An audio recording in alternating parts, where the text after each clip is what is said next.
흔히들 이 기독교는 역설적인 종교다 이런 말들을 하곤 하는데요. 제가 이 역설적이라는 단어를 사전을 찾아보니까 이렇게 설명을 붙여 놓았습니다. 어떤 주장이나 이론이 겉보기에는 모순되는 것 같으나 그 속에 중요한 진리가 함축되어 있는 것을 말한다. 또 이 역설이라는 단어도 사전을 찾아보니까 비슷하게 설명합니다. 일반적으로는 모순을 야기하지 아니하나 특정한 경우에 논리적 모순을 일으키는 논쟁이다. 모순을 일으키기는 하지만 그 속에 중요한 진리가 함축되어 있는 것으로 간주한다. 이 역설적이라는 단어나 이 역설이라는 단어가 설명하는 것을 보면은 우리 기독교는 확실히 역설적인 종교가 맞습니다. 지금 우리가 살펴보고 있는 이 마가복음에서도 이런 역설적인 진리를 많이 발견하는데요. 예를 들면은 마가복음이 1장 1절에서 이렇게 말씀을 시작하지 않습니까? 하나님의 아들 예수 그리스도의 복음의 시작이라. 여기 보니까 예수님께 부여된 칭호가 두 가지인데요. 하나는 그리스도라는 칭호고, 그리고 또 하나는 하나님의 아들이라는 표현이 그것을 뒷받침하고 있습니다. 여기 나와 있는 그리스도는 히브리어 메시아를 헬라어로 번역한 것인데요, 기름 부음 받은 자 이런 뜻을 가지고 있습니다. 그런데 제가 마가복음 첫 설교를 할 때 말씀드린 것 같은데요, 이 마가복음의 1차 수신자는 로마 사람들입니다. 그러니까 로마 문화권에 살던 로마 사람들 입장에서 메시아라는 이 기름 부음 받은 자라는 이게 무슨 뜻인지를 전혀 모릅니다. 이 기름 부음 받은 게 뭐지? 그래서 이 마가복음을 기록한 마가가 바로 이런 로마 사람들을 배려하기 위하여 맨 앞에다가 표현해 놓은 게 그게 하나님 아들이라는 보완 설명입니다. 왜냐하니까 그 당시 로마에서 이 하나님의 아들이라는 명칭은 그건 로마 황제, 그러니까 로마 황제는 제국의 수호신으로 통치한다 이런 뜻으로 로마 황제 가이사에게 사용되던 명칭이 하나님의 아들이라는 명칭입니다. 그러니까 지금 마가가 서두에 예수 그리스도를 하나님의 아들이라고 표현한 것은 한마디로 말하면 로마 문화권에 사는 사람들에게 예수 그리스도는 왕으로 오신 분이다, 이걸 강조하기 위해서 덧붙인 표현이라고 그렇게 말씀을 드릴 수가 있습니다. 여기 나와 있는 복음이라는 표현도 마찬가지입니다. 예수 그리스도의 복음의 세계라고 하는 이 복음이라는 것은 기쁜 소식이라는 뜻을 가진 유앙겔리온인데요, 박윤만 교수님이 쓴 책에 보니까 그 당시 로마 사람들에게는 이 유앙겔리온은 세 가지 의미로 사용되었다는 겁니다. 첫째는 신의 아들로 알려진 황제가 탄생했을 때 이 기쁜 소식이라는 이 유앙겔리온이라는 겁니다.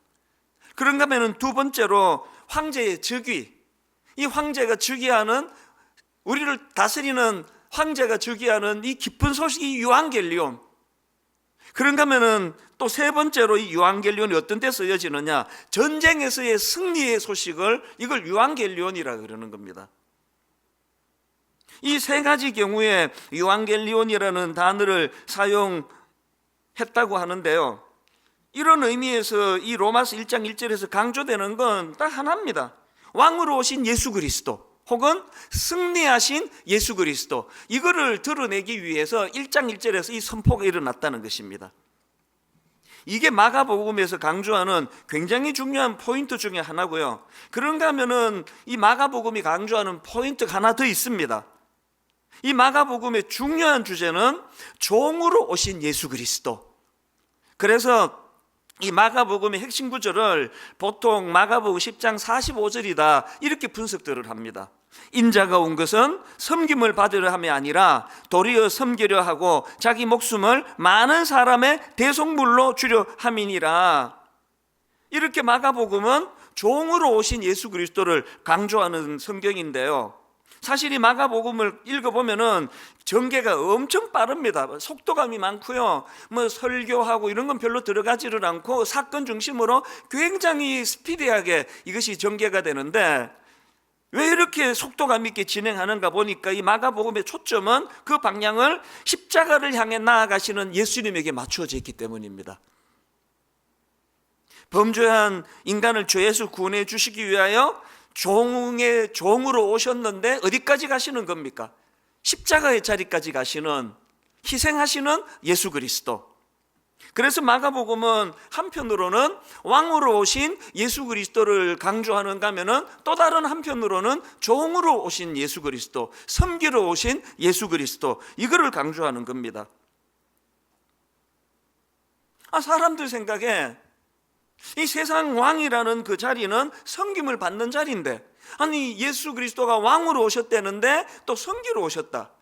이게 매치가 잘 안 되는 거 아닙니까? 그러니까 혼란스러운 거예요. 그래서 기독교는 역설의 종교라고 하는 거 아닙니까? 바로 오늘 본문에서도 이런 그 역설적인, 그래서 혼란스러운 모습이 두 갈래로 나타나는 것을 볼 수 있는데요. 오늘 본문에 보면은 이제 들러리 세례 요한이 이제 지나가고 드디어 이제 주인공 되시는 예수 그리스도가 등장을 하시는 그런 내용이 오늘 본문에 나오는데요. 이 예수님의 등장 자체가 엄청 충격적이에요. 9절에 보니까 그때에 예수께서 갈릴리 나사렛으로부터 와서 요단강에서 요한에게 세례를 받으시고, 평범해 보이는 것 같지만 이 9절에는요 예수님의 모습과 관련한 엄청난 충격 두 가지가 담겨져 있는 겁니다. 이 9절에서 발견되는 메시아 대신 예수님의 그 충격적인 모습 두 가지가 뭐냐? 첫째로요, 메시아라고 오신 예수님인데 이 나사렛이라고 하는 의외의 장소에서 나타나셨다는 게 충격적이에요. 도널드 잉글리시라는 분이 마가복음 강해라는 책을 썼는데 거기에 이런 대목이 나옵니다. 갈릴리는 전혀 들어보지 못한 동네, 구약 및 다른 유대 자료들을 보면 메시아의 고향이 될 것이라는 이런 방구의 언급도 없는 낯선 동네였던 것이다. 1세기에 이 복음서를 듣는 사람들에게 이 사실이 얼마나 충격적이었는지 상상해보라. 아니 어떻게 메시아가 저런 듣지도 보지도 못한 저런 총구석에서 나타날 수 있느냐? 이게 충격적이라는 겁니다. 여러분 그 나사렛과 관련한 유명한 말씀 다 아시죠? 요한복음 1장 46절, 나다나엘이 이르되 나사렛에서 무슨 선한 것이 날 수 있느냐? 이 말의 포인트가 뭡니까? 그만큼 나사렛이 전혀 알려지지 않은, 볼품없고 먼 새로운 게 나올 수가 없는 그런 초라한 지역이라는 걸 강조하는 거 아닙니까? 실제로 그 학자들의 그 자료를 보면은 그 당시 나사렛 인구가 2,000명 이하, 그러니까 조그마한 그 작은 마을, 동네, 이렇게 상상할 수 있는 데가 나사렛입니다. 사실 메시아를 왕으로 기대하던 유대인들 모두는 다 메시아와 관련한 어떤 로망이 있습니까? 어떤 기대가 있습니까? 그들이 기대하는 이미지가 하나 있는데요, 다윗 왕과 같은 강력한 힘과 권력을 가진 모습으로 나타나실 메시아의 모습, 이거를 갈망한 거 아닙니까? 지금도 이스라엘 사람들이 가장 존경하는 인물 중에 한 사람이 다윗 왕이라 그러더라고요. 오죽하면은 국기에다가 다윗의 별을 그려놓았겠냐고요. 이처럼 이스라엘 사람들은 강력한 힘과 권력을 가진 메시아를 기대하고 기다렸는데, 아니 당연히 메시아시라고 한다면 예루살렘이라고 하는 정치의 중심, 경제의 중심, 중요한 인물이 포진해 있는 예루살렘에서 오셔야지, 그 듣지도 보지도 못한 나사렛이라는 그런 데서 오실 수가 있느냐? 더군다나 아무런 힘도 없는 목수의 아들로 오시다니, 이게 혼란인 거예요. 이게 충격인 겁니다. 그런가 하면 오늘 본문에서 발견되는 충격적인 모습이 하나 더 있는데, 두 번째로 뭐가 충격이냐? 세례를 받으시려는 의외의 행동을 보이시는 예수 그리스도예요. 9절에 그때 예수께서 갈릴리 나사렛으로부터 와서 요단강에서 요한에게 세례를 받으시고, 하이델베르크 교리문답 73문답에 보면은 이 세례를 이렇게 설명합니다. 세례라는 것은 죄 씻음에 대한 신적 약속과 표이다.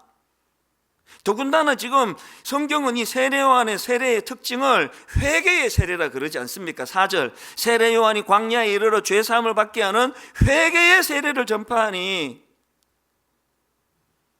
아니 그런데 메시아로 오신 그분이 세례를 받으시겠다는 겁니다.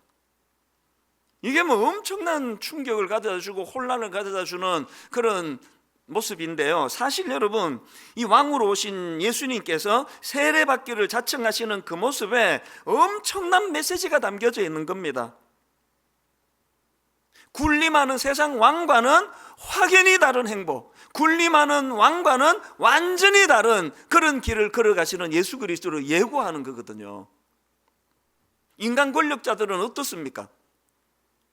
네로 왕의 경우를 보더라도 로마 대화재 사건이 일어나니까 자기 살겠다고 아무 죄 없는 자기 백성들을 모아내가지고 죽이고 이런 짓을 하는 것이 세상의 권력자인데, 예수 그리스도께서는 그 백성들의 죄를 구원해 주시기 위하여 고난의 자리로 나아가시는 분이다. 그래서 고린도후서 5장 21절, 하나님이 죄를 알지도 못하신 이를 우리를 대신하여 죄로 삼으신 것은 우리로 하여금 그 안에서 하나님의 의가 되게 하려 하심이라. 십자가라는 말로 다 알 수 없는 희생을 통해서 당신의 백성들을 살려주시는 통치자, 그분이 이 두 가지 이미지가 포함되는 왕으로 오신 예수 그리스도, 종으로 오신 예수 그리스도, 이것들이 담겨져 있는 표현이라는 겁니다. 저는 왜 기독교가 이 역설의 종교인가, 또 역설의 종교일 수밖에 없는가, 또 이 역설의 종교를 잘 깨닫지 못할 때 어떤 어리석은 결과가 나타나는가, 이런 질문을 하면은요, 제가 이 설교를 준비하다가 불쑥 떠오른 인물이 하나 있는데요, 그 짐 베이크 목사라고요. 제가 1983년에 미국으로 이민 갔더니 그 당시 막 미국의 유명한 인물이 이 짐 베이크 목사예요. 이분은 소위 텔레이반젤리즘이라는 것을 시작하신 분인데요, 이분이 그 텔레비전 네트워크입니다. PTL, Praise to Lord의 약자입니다. PTL이라고 하는 텔레비전 네트워크를 만들었는데요, 거기에서 이제 정기적으로 텔레비전에 나와가지고 그 자기 아내는 또 복음성가 가수됩니다. 그래서 자기 아내의 손을 잡고 이 짐 베이커 목사가 나와서 그 프로그램을 진행하고 설교를 하는데, 내 충격을 받았던 게 이 텔레비전 네트워크를 통해 가지고 미국과 전 세계 1,400만이 넘는 가정에서 그의 설교를 수신했다는 겁니다. 그 과정에서 막 엄청난 헌금이 1,400만 가정, 2명이 한 가정에서 같이 봤다면은 거의 2천만, 3천만이 되는 사람들이 은혜 받고 거기로 헌금을 보내주니까 어마어마한 돈이 들어왔을 거 아닙니까? 그래서 막 엄청난 부를 축적을 했는데요, 이분이 던진 메시지는 딱 하나예요. 하나님은 당신이 부자가 되기를 원하십니다. 당신은 하나님의 자녀, 왕의 자녀입니다. 왕의 자녀가 이 세상에서 초라하게 살아서 되겠습니까? 그 전하는 메시지가 한결같이 이거예요. 사람들이 너무나 듣고 싶은 메시지를 전하니까 막 1,400만 가구가 그 설교를 듣고 막 은혜 받아 막 엄청난 헌금을 보내주고 했는데요, 좀 있으니까 몰락하더라고요. 이분의 몰락의 시작은 성 스캔들입니다. 그 어느 여성하고 이 성적인 그 죄를 지어가지고 거기서 발각이 돼가지고 이제 무너지기 시작했는데, 그렇게 성 스캔들로 조사를 받는 과정에서 이분이 그 이면에서 그렇게 은혜롭게 설교하면서 그 이면에서는 엄청난 그런 그 부정적인 돈을 그동안에 이것을 모으고 있었다, 이게 이제 드러난 겁니다. 그래서 불행하게도 그 재정 비리 이런 게 드러나가지고 감옥에 가게 되는데요, 그것도 잠깐 있다고 온 게 아니고 장기수로 들어갔습니다. 제 기억에 그렇게 한참 이제 이 짐 베이커 목사 스캔들 미국 사회가 발칵 뒤집어졌을 거 아닙니까? 그래서 연일 이제 이 비리, 재정 비리 이런 것들이 이제 폭로가 되는데요, 그 과정에서 어느 TV에서 이 짐 베이커의 화려한 그런 그 저택을 이제 쭉 보여주는 그런 거였던 걸로 제가 어렴풋이 기억을 합니다. 그때 제가 한 대목에서 엄청 열받았던 게요, 어마어마한 대저택에 살았던 이 짐 베이커가 자기가 키우는 강아지 집에다가 에어컨을 설치했다는 거예요. 그때 우리 집에 에어컨이 없었거든요. 20대 이 혈기왕성할 때 난 개만도 못한 존재야? 이러면서 엄청 열받았던 기억이 납니다. 그 막 엄청난 헌금이 들어오니까 그거를 재정 비리를 저질러 가지고 그렇게 그냥 막 돈을 쓰다 쓸 데가 없으니까 강아지 집에다가 에어컨을 설치해 주는 이런 끔찍한 일이 일어난 거 아닙니까? 여러분, 이 짐 베이크 목사라는 분이 어쩌다 이런 비참한 몰락의 자리에 빠졌을까요? 뭐가 잘못된 걸까요? 여러분, 이 질문에 대한 답을 할 수 있는 책 한 권을 제가 아는데요, 이 에고라는 적, 이런 제목의 책이 있습니다. 여기서 말하는 에고는 그 심리학자 프로이트가 말하는 에고랑은 조금 달라요. 저자가 직접 이제 여기서 말하는 에고가 뭘 말하는지를 설명하는 대목이 있는데요, 제가 그 부분을 그대로 읽어드릴게요. 이 책에서 말하는 에고는 자기 자신이 가장 중요한 존재라고 믿는 건강하지 못한 믿음을 말한다. 이 기독교 서적이 아니고요, 이게 일반 서적입니다. 그러니까 이 에고라는 적이 내 안에 도사리고 있는데, 여기서 말하는 에고가 뭐라고요? 내 자신이 가장 중요한 존재라고 믿는 믿음, 이게 우리가 싸워야 될, 우리가 몰아내야 될 적이라는 겁니다. 그래서 이 책의 부제가요, 인생의 전환점에서 버려야 할 한 가지, 그게 에고라, 에고. 이 에고를 버리지 않으면 어떤 현상이 일어납니까? 나는 그 누구보다도 중요하기 때문에 나는 늘 성공해야 되고, 나는 더 많은 것들을 누려야 되고, 다른 어떤 사람들보다 나는 더 인정을 받아야 된다. 놀랍게도요, 그게 제 안에 있습니다. 여전히 이찬수 목사 안에 꿈틀꿈틀거리고 있습니다. 유튜브에 보니까 이제 이 책과 관련한 강의가 있는데요, 그 한 대목을 읽어드릴게요. 당신 안에 당신의 최악의 적이 살고 있는데, 당신이 야심찬 사람일수록, 스스로 특별한 존재라고 믿는 사람일수록 이 적은 강력합니다. 당신을 쉽게 무너지게 만들고 성장을 멈추게 만들고 주변 사람들까지 망치게 만듭니다. 이 적은 바로 당신의 에고입니다. 다시 질문을 드립니다.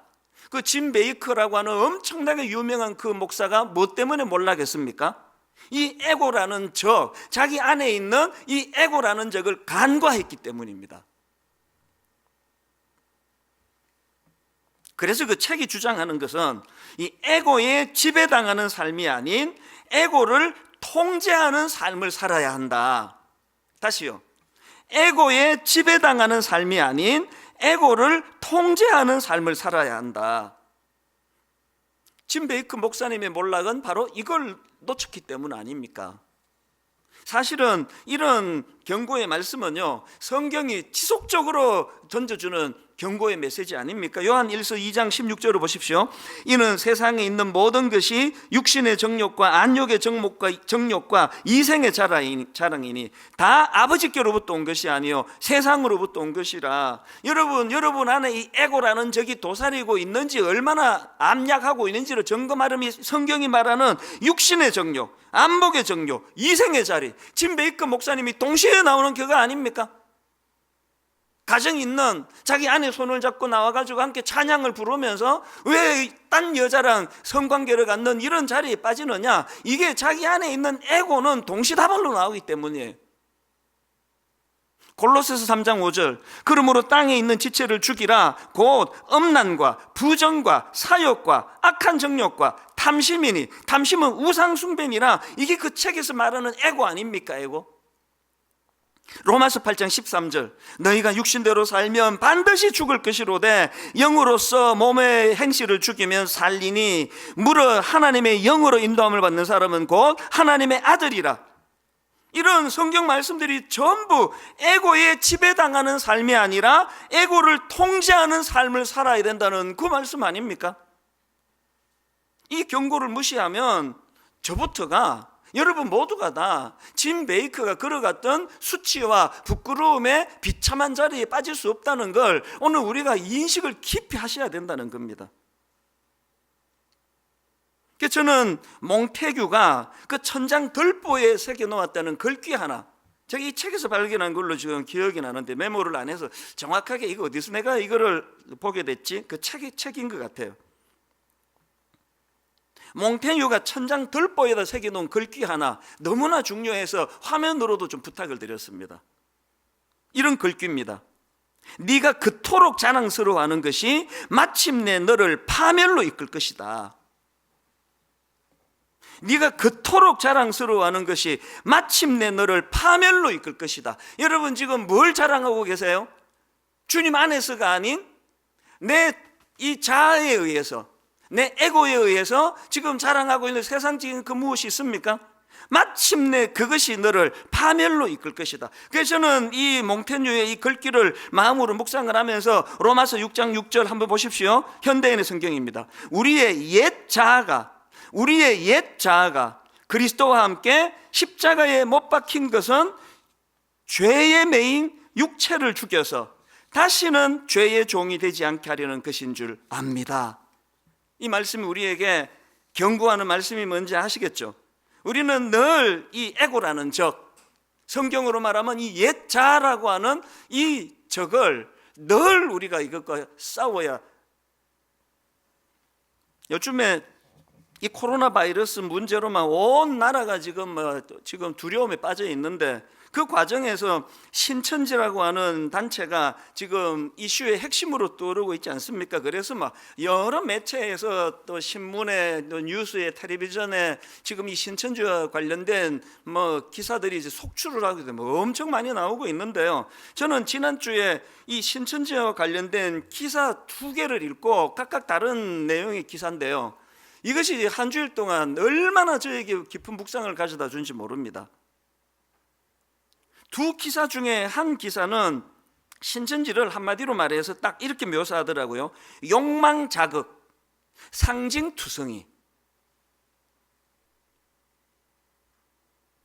쭉 이제 이 신천지에 대한 욕망 자극이 뭘 의미하는지를 쭉 설명을 하고는요, 그 기사 맨 마지막에 이게 제가 옮겨 적어 놓고 참 며칠 동안 마음으로 두려움으로 묵상하는 그런 내용인데 한번 들어보십시오. 어쩌면 신천지는 욕망이 욕망을 잡아먹는 곳이다. 육신을 가진 채 영원히 산다는 인간의 가장 원초적인 욕망 말이다. 나는 묻고 싶다. 그 욕망을 무너뜨리지 않고서 우리가 과연 예수를 만날 수 있을까? 그런 욕망을 아는 채 과연 십자가를 통과할 수 있을까? 십자가를 통과하지 않고서 어떻게 하늘에 닿을 수 있을까? 여러분, 이 기사는요, 예수 안 믿는 종교부 기자가 쓴 글이에요. 예수 안 믿는 종교부 기자가 쓴 이 무서운 진리의 포인트를 저는 두려움으로 수없이 읽었습니다. 나는 묻고 싶다. 그 욕망을 무너뜨리지 않고서 우리가 과연 예수를 만날 수 있을까? 그런 욕망을 아는 채 과연 십자가를 통과할 수 있을까? 십자가를 통과하지 않고서 어떻게 하늘에 닿을 수 있을까? 오늘 한국교회가 코로나 바이러스라고 하는 너무너무 가슴 아픈 현실을 맞았는데, 이거야말로 우리가 회개하며 하나님께 나아갈 절호의 기회라고 생각합니다. 습기가 있는 곳에 반지하에 곰팡이가 쓰는 거 아닙니까? 제가 본 또 다른 한 기사가 이랬습니다. 머리 기사가 이랬습니다. 또 다른 신천지 한국에 하나님 20명, 재림 예수 50명이 있다. 신천지 하나 어떻게 해가지고 해결될 문제가 아니고요.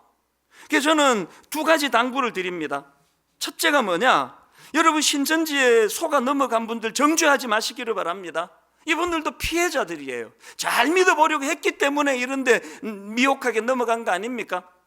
지금은 누구를 비난할 때가 아니고 정말 그분들이 주님 앞으로 다시 돌아올 수 있는 너무나 좋은 기회라는 것 저 알거든요. 어떻게 쓰든 다시 주님의 진리 안으로 돌아올 수 있도록 성령께서 은혜 주시도록 기도해야 될 때예요. 그런가 하면은 2번째 당부가 뭐냐? 여러분, 그들이 돌아올 수 있도록 우리 기성교회가 이 영적인 건강성을 회복해야 돼요. 습기를 없애야 곰팡이를 제거할 수 있는 거 아닙니까? 그러기 위해서 여러분, 먼저 왕으로 오신 예수 그리스도, 종으로 오신 예수 그리스도 가운데 왕으로 오신 그분 앞에 통치를 받아야 돼요.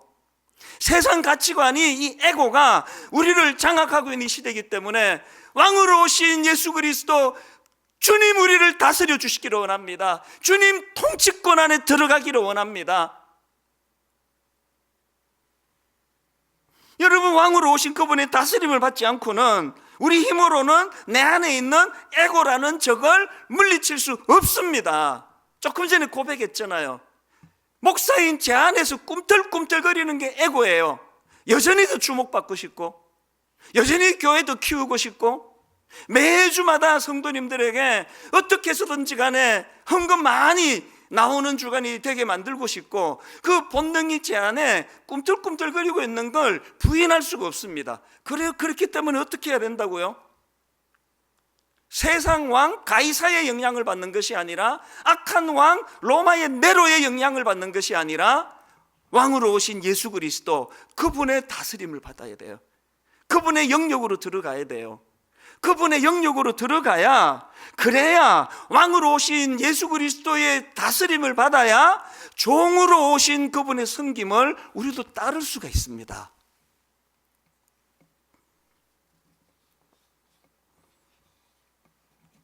다시 말씀드리지만 지금은 기회예요. 우리가 회개하고 돌이킬 기회고요, 우리가 국가적으로 위기를 만난 이 한국 사회를 섬길 수 있는 너무나 좋은 기회예요. 2주 전에 말씀드렸지 않습니까? 초기 기독교인들이 보인 그 섬김과 헌신의 모범, 2차례에 걸친 역병으로 수많은 사람들이 죽어나가던 그 상황에서 이 교도들은 자기들에게도 감염이 될까 두려워서 아직 죽지도 않은 사람을 막 내쫓고, 죽기도 전에 환자를 길거리에 두려움으로 외면하는 이런 일들이 일어날 때, 초기 기독교 성도님들은 감염의 위협을 무릅쓰고, 요즘처럼 이렇게 방역이 철저한데도 이렇게 감염이 쉽게 되는데, 그 당시는 뭐 어땠겠습니까? 누가 죽음이 두렵지 않냐고요. 그런 모범을 보였을 때 그 사회학자가, 초기 기독교가 오늘날의 이런 놀라운 기독교로 발전하기 위한 초석이 그때 이루어졌다는 이 분석이, 기독교는 역설의 종교인 동시에 희생을 통해서 내가 죽을 때 살아나는 종교라는 것을 보여주는 거라는 겁니다. 이런 점에서 저는 한편으로 마음이 두렵고, 또 이게 확산이 되지 않아야 되는데 염려가 많지만, 또 한편으로 참 많은 감사가 나오고 있습니다. 지난주에 소개해드렸던 기독교 정신으로 세웠던 대구 동산병원, 기독교 병원 아닙니까? 어제 제가 그 원장님과 통화를 나누었습니다. 얼마나 마음에 뜨거움이 밀려오는지 모르겠더라고요. 이런 병원들이 여기저기서 일어나고, 수많은 크리스천 의사분들, 수많은 크리스천 간호사분들, 수많은 자처하는 자원봉사자분들의 이런 헌신과 섬김을 통하여 얼마나 놀라운 역사들이 지금 일어나고 있는 걸 저는 잘 알고 있거든요. 그리고 또 한 가지 참 제가 우리 성도님께 감사하는 거는요, 지난주에 이 코로나 바이러스 확산을 막는데 필요한 헌금을 좀 하자고, 이게 모여서 헌금 주머니를 돌릴 수가 있습니까? 아무 조치를 취할 수도 없는데요. 근데 제 믿음으로는 6억 원의 예산을 세우는 것은 엄청난 믿음의 분량이었는데요, 어제 우리 재정부 직원 지난 한 주간 헌금 보고를 받고 제가 아주 충격을 받았습니다. 어제 오후 현재 11억 원이 넘는 헌금이 들어왔습니다. 이게 다 분당 우리 교회 성도만 한 거 아닙니다. 한 주 내내 호주에 사는 어떤 성도님들이 나도 이 일에 동참하고 싶다, 그래서 한국에 있는 지인에게 부탁을 해서 먼저 좀 송금을 해주면 내가 호주 달러로, 돈으로 이거를 보내주겠다는 이런 연락이 오고, 또 미국에 계시는 성도님은 우리 교회로 전화가 왔습니다. 이 헌금에 나도 동참하고 싶은데 해외 송금 방법을 좀 가르쳐 주세요.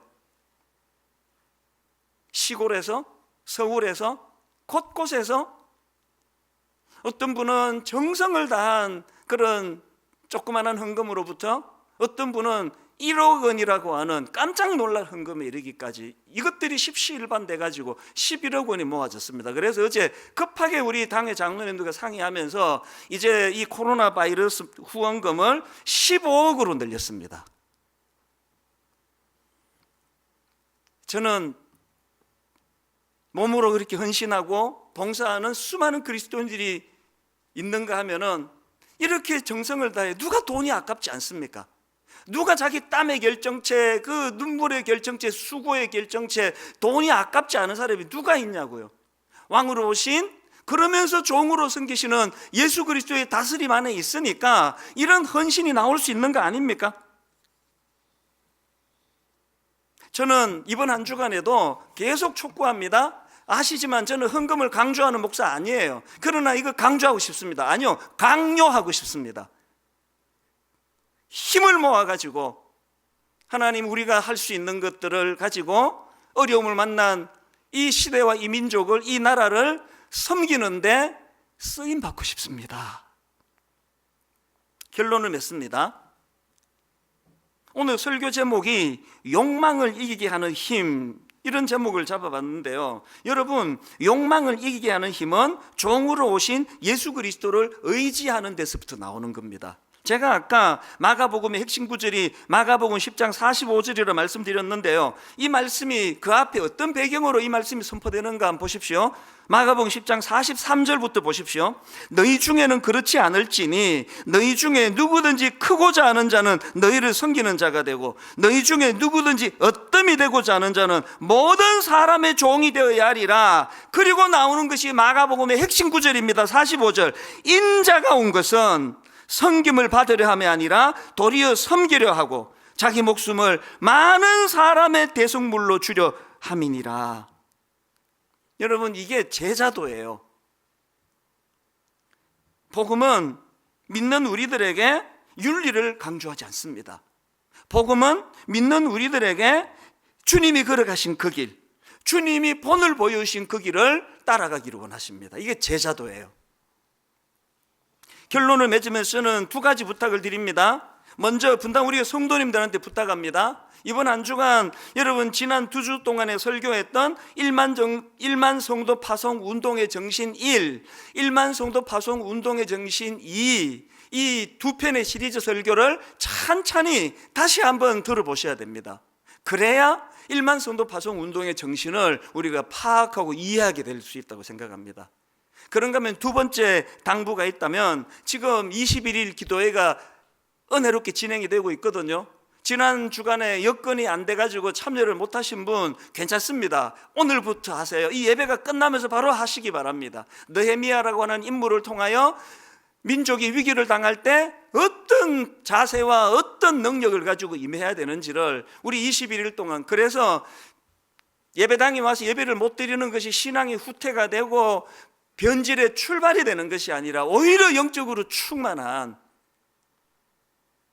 하루에 3차례 새벽 5시 20분이나 오전 10시나 저녁 8시나 자기가 가장 좋은 시간을 택해서 여러분, 이 21일 위기의 때에 드리는 이 21일 이 기도회에 참여해 주시기를 바랍니다. 그래야 우리 힘이 아니라 주님이 주시는 힘으로, 그래야 내 모습이 아니라 주님의 모습을 닮아가는 차원에서의 희생과 십자가 헌신이 우리에게도 일어나게 될 줄로 믿습니다.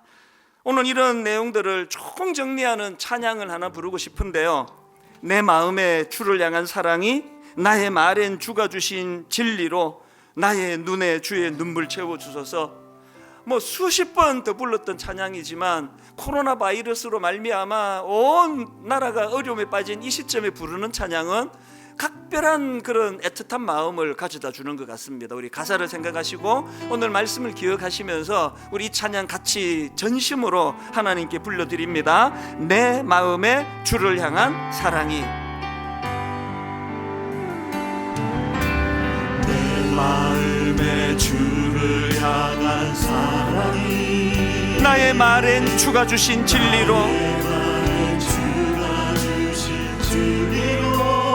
나의 눈에 주의 눈물 채워주소서.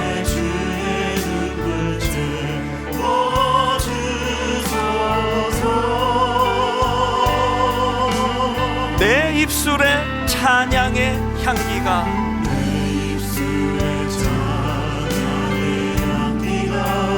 두 손에는 주를 닮은 섬김이, 나의 삶에 주의 흔적 남게 하소서. 여러분, 이런 일이 가능하기 위하여 하나님의 사랑이 영원히 함께하리.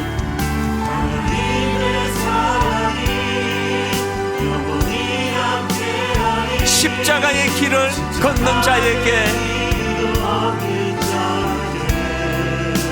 순교자의 삶을 사는 이에게, 세상 가치관을 가진 자들에게서 조롱하는 소리와 세상 유혹 속에도 주의 순결한 신부가 되리라. 내 생명 주님께 드리리. 다시 한번 후렴 이렇게 선포합니다. 하나님의 사랑이 영원히 함께하리.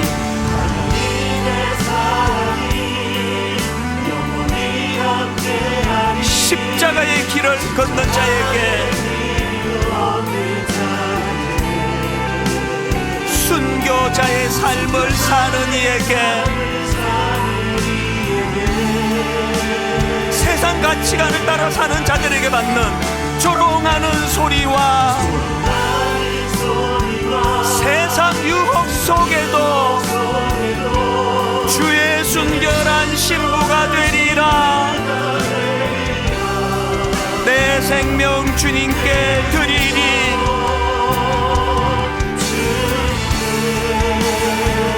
십자가, 십자가, 내가 처음 볼 때에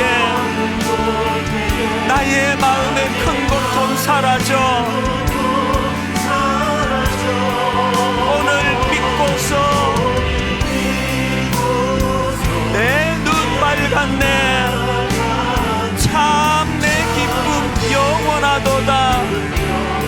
우리가 의지해야 될 십자가, 십자가, 십자가, 십자가. 내가 처음 볼 때에 나의 마음의 큰 고통 사라져. 오늘 믿고서, 오늘 믿고 내 눈 밝았네. 참 내 기쁨 영원하도다. 주의 보혈 능력이 있도다.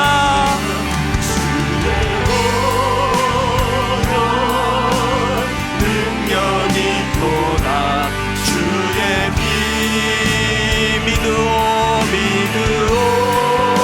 주의 보혈,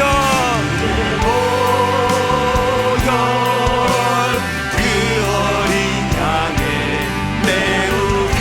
우리 다 자리에서 일어나셔서 죄에서 자유를 얻게 함은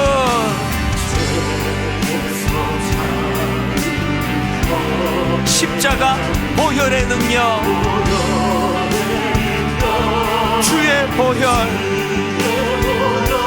시험을 이기고 승리하니 참 놀라운 능력이로다. 우리 2절을 이렇게 선포하기 원합니다. 육체의 정욕을 이길 힘은 십자가 보혈의 능력, 주의 보혈. 정결한 마음을 얻게 하니, 마음을 얻게 참 놀라운 능력이로다. 우리 3절, 눈보다 더 희게 밝히는 것,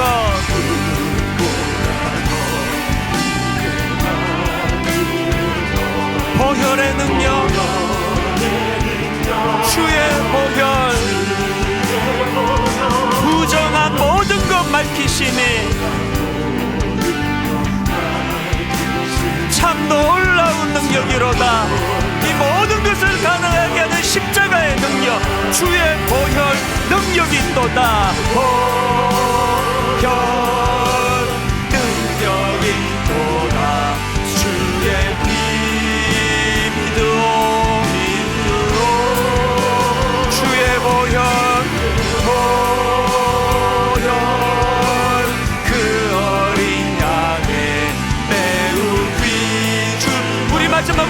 전심을 다하여 선포합니다. 주의 보혈, 주의 보혈,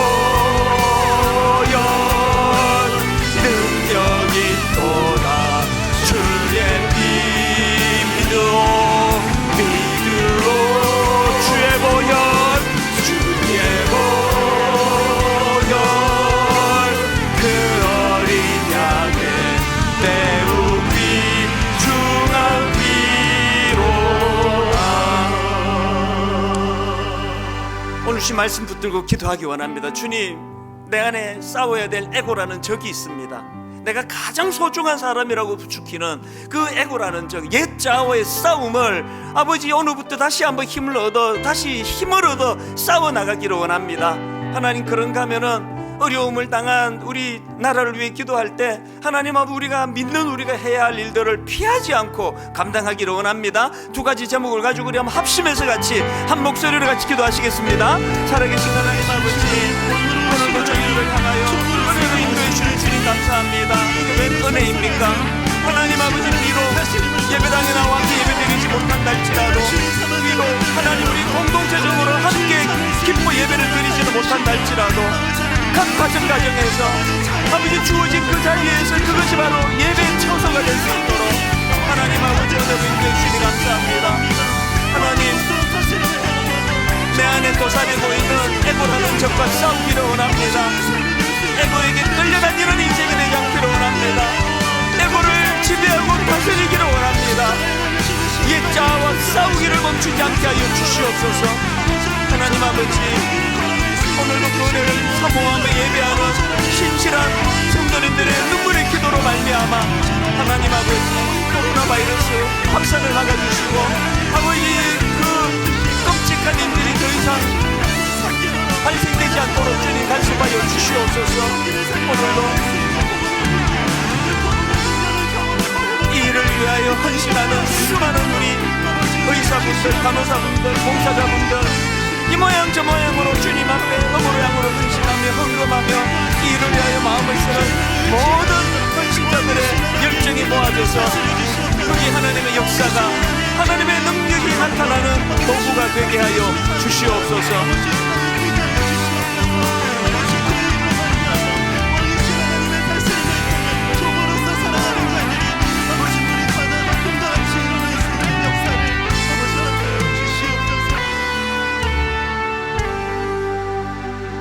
우리 한 가지 더 기도할 제목이 있다면 우리 다음 세대를 위해 기도해야 됩니다.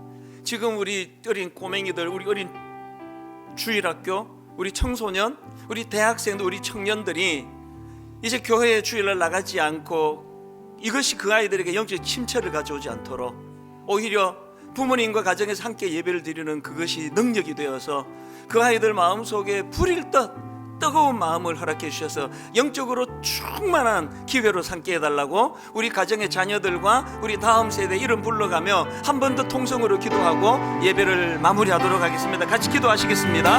살아계신 하나님 아버지, 하나님 은혜를 이 시간 사모하며 기도합니다. 오 하나님 아버지, 은혜를 기도하여 주시고 은혜로 채워주시옵소서. 우리 다음 세대를 주님이 붙잡아 주시옵소서. 우리 자녀 세대를 주님이 긍휼히 여겨주시옵소서. 하나님 아버지, 우리 주일학 어린아이들과 청소년들과 대학생들과 우리 청년 젊은이들이 하나님 이런 영적인 교회와 예배를 드리지 못하는 위기가 오히려 아버지 삶의 현장이 바로 예배 처소가 된다는, 예배당이 된다는 사실을 경험하는 도구가 되게 하여 주시옵소서. 우리 다음 세대를 하나님 아버지 축복하며 기도하는 일을 게을리하지 않게 하여 주시옵소서.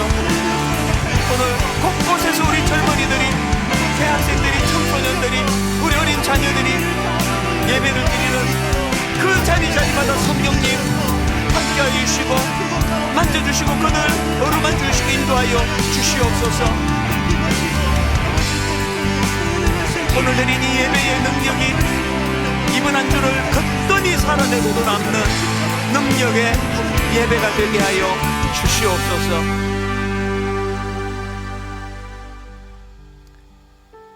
너희 중에 누구든지 크고자 하는 자는 너희를 섬기는 자가 되고, 너희 중에 누구든지 어뜸이 되고자 하는 자는 모든 사람의 종이 되어야 하리라. 인자가 온 것은 섬김을 받으려 함이 아니라 도리어 섬기려 하고 자기 목숨을 많은 사람의 대속물로 주려 함이니라. 하나님 아버지, 오늘의 이 말씀 선포로 인하여, 그리고 코로나 바이러스가 창궐하는 확산되는 이 가슴 아픈 일들이 도리어 재료가 되어서 이제 내 안에 에고와 이 에고라는 적과 싸워야 되겠다는 결단을 가져다 주시고, 주님과 더불어 싸우는 싸움에 늘 승리가 있다는 사실을, 이것을 경험하고 맛보는 그런 기회로 이 아픔을 선용케 하여 주시옵소서. 이번 한 주간 오늘 주신 말씀과 이 예배의 기쁨의 능력을 가지고 참 어려운 삶의 현장 곳곳에서 승리하는 그리스도인 되게 하여 주시고, 무엇보다도 오늘도 코로나 바이러스 그 삶의 현장, 그 위험한 현장에서 고군분투하는 수많은 사람들의 그 마음에 주님 개입하여 주시고, 하나님 감염된, 그래서 두려움에 빠져 있는 우리 이웃들을 주님이 보듬어 주심으로 말미암아 새로운 치유의 역사와 회복과 또 새로운 기쁨을 맛보는 그런 전화위복 대반전의 한 주간 되게 하여 주시옵소서.